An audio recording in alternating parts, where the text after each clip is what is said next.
سوچو څومره انبیاء کرام راغلي امت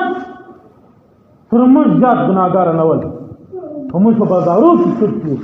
موږ په شهرونو کې زناوې کړې غیبت په موږ کې مجلس غیبت کړي زموږ محفل غیبت تهمت بدعت کفر شرک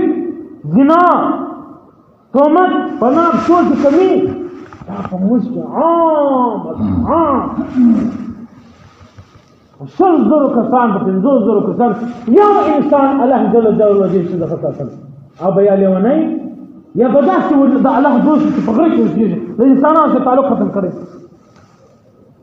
چې کوم انسان په معاشره کې له انسانانو سره ژوند کوي